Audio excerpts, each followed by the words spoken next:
appeals to racial, sexual, and religious chauvinism, to rabid nationalist fervor, are beginning not to work. Business of who I am and whether I'm good or bad or achieving or not, all that's learned along the way. Just a ride. And we can change it anytime we want. It's only a choice. No effort, no work, no job, no savings of money. I realized that I had the game wrong. That the game was to find out what I already was.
We were saying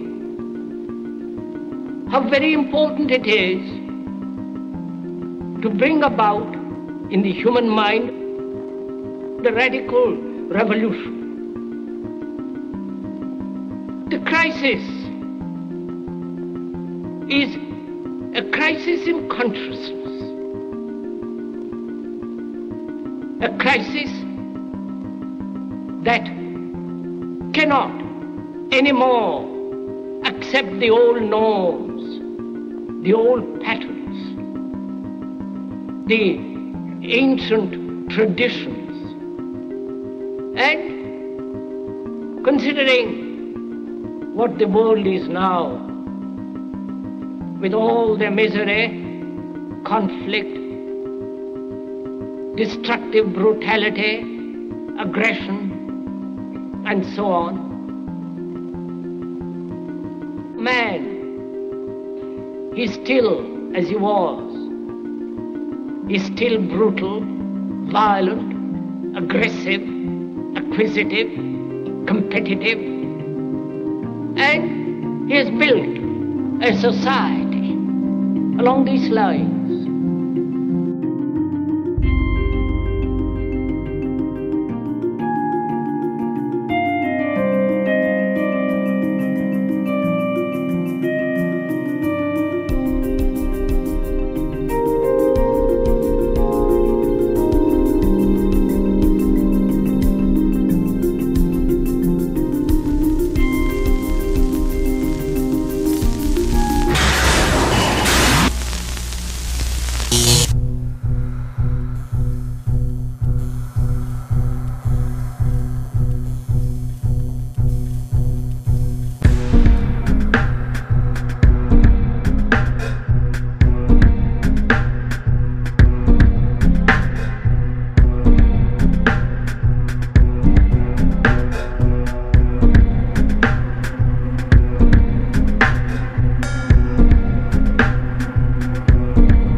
Society today is composed of a series of institutions.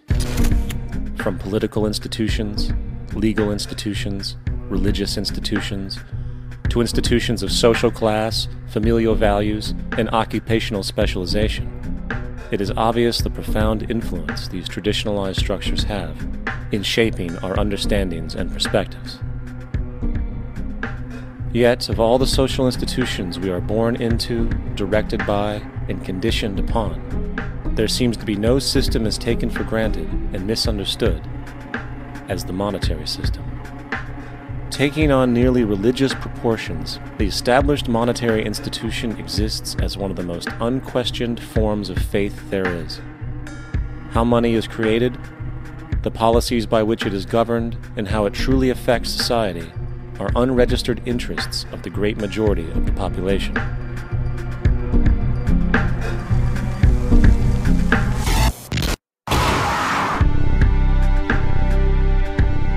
In a world where 1% of the population owns 40% of the planet's wealth, in a world where 34,000 children die every single day from poverty and preventable diseases, and where 50% of the world's population lives on less than $2 a day, one thing is clear: something is very wrong.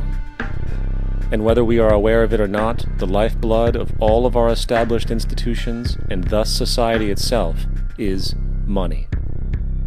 Therefore, understanding this institution of monetary policy is critical to understanding why our lives are the way they are. Unfortunately, economics is often viewed with confusion and boredom. Endless streams of financial jargon coupled with intimidating mathematics quickly deters people from attempts at understanding it. However, the fact is, the complexity associated with the financial system is a mere mask, designed to conceal one of the most socially paralyzing structures humanity has ever endured.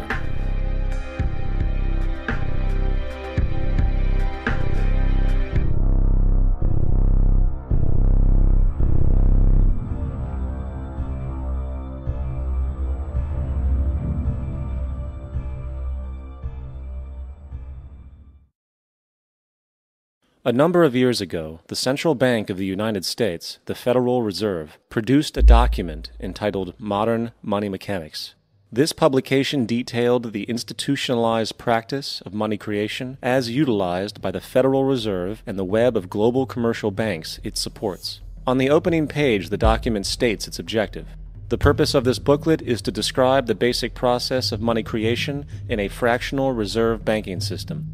It then proceeds to describe this fractional reserve process through various banking terminology, a translation of which goes something like this. The United States government decides it needs some money, so it calls up the Federal Reserve and requests, say, $10 billion. The Fed replies, saying, sure, we'll buy $10 billion in government bonds from you. So the government takes some pieces of paper, paints some official-looking designs on them, and calls them treasury bonds. Then it puts a value on these bonds to the sum of $10 billion and sends them over to the Fed. In turn, the people at the Fed draw up a bunch of impressive pieces of paper themselves, only this time calling them Federal Reserve notes, also designating a value of $10 billion to the set. The Fed then takes these notes and trades them for the bonds. Once this exchange is complete, the government then takes the $10 billion in Federal Reserve notes and deposits it into a bank account. And upon this deposit, the paper notes officially become legal tender money, adding $10 billion to the U.S. money supply. And there it is. $10 billion in new money has been created. Of course, this example is a generalization, for, in reality, this transaction would occur electronically, with no paper used at all. In fact, only 3% of the U.S. money supply exists in physical currency. The other 97% essentially exists in computers alone.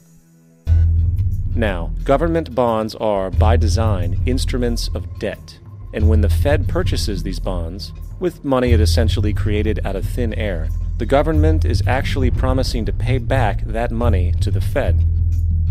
In other words, the money was created out of debt. This mind-numbing paradox of how money or value can be created out of debt or a liability will become more clear as we further this exercise. So, the exchange has been made and now $10 billion sits in a commercial bank account. Here's where it gets really interesting. For as based on the fractional reserve practice, that $10 billion deposit instantly becomes part of the bank's reserves, just as all deposits do. And regarding reserve requirements, as stated in Modern Money Mechanics, a bank must maintain legally required reserves equal to a prescribed percentage of its deposits. It then quantifies this by stating, under current regulations, the reserve requirement against most transaction accounts is 10%. This means that with a $10 billion deposit, 10% or $1 billion is held as the required reserve, while the other $9 billion is considered an excessive reserve and can be used as the basis for new loans. Now, it is logical to assume that this $9 billion is literally coming out of the existing $10 billion deposit.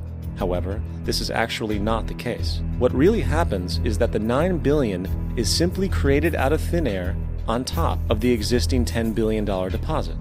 This is how the money supply is expanded. As stated in modern money mechanics, of course they, the banks, do not really pay out loans from the money they receive as deposits. If they did this, no additional money would be created. What they do when they make loans is to accept promissory notes, loan contracts, in exchange for credits, money, to the borrower's transaction accounts. In other words, the $9 billion can be created out of nothing simply because there is a demand for such a loan and that there is a $10 billion deposit to satisfy the reserve requirements. Now, let's assume that somebody walks into this bank and borrows the newly available $9 billion. They will then most likely take that money and deposit it into their own bank account. The process then repeats, for that deposit becomes part of the bank's reserves. 10% is isolated, and in turn 90% of the $9 billion, or $8.1 billion, is now available as newly created money for more loans. And of course, that 8.1 can be loaned out and redeposited, creating an additional 7.2 billion, to 6.5 billion, to 5.9 billion, etc. This deposit money creation loan cycle can technically go on to infinity. The average mathematical result is that about $90 billion can be created on top of the original $10 billion. In other words, for every deposit that ever occurs in the banking system, about 9 times that amount can be created out of thin air. Money jitters. Ask the obliging Bank of America for a jar of soothing instant money, M-O-N-E-Y, in the form of a convenient personal loan.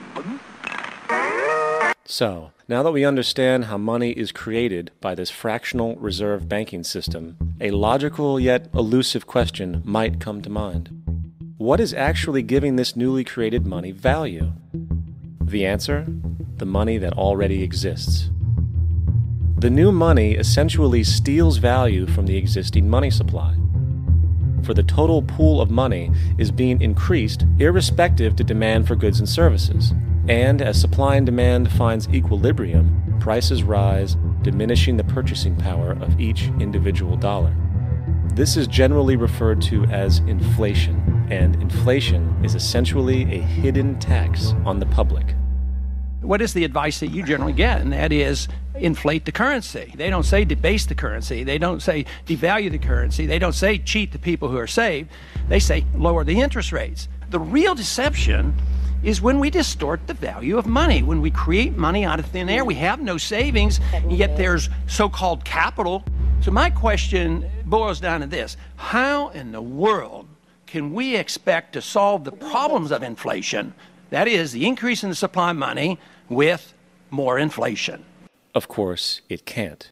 The fractional reserve system of monetary expansion is inherently inflationary. For the act of expanding the money supply, without there being a proportional expansion of goods and services in the economy, will always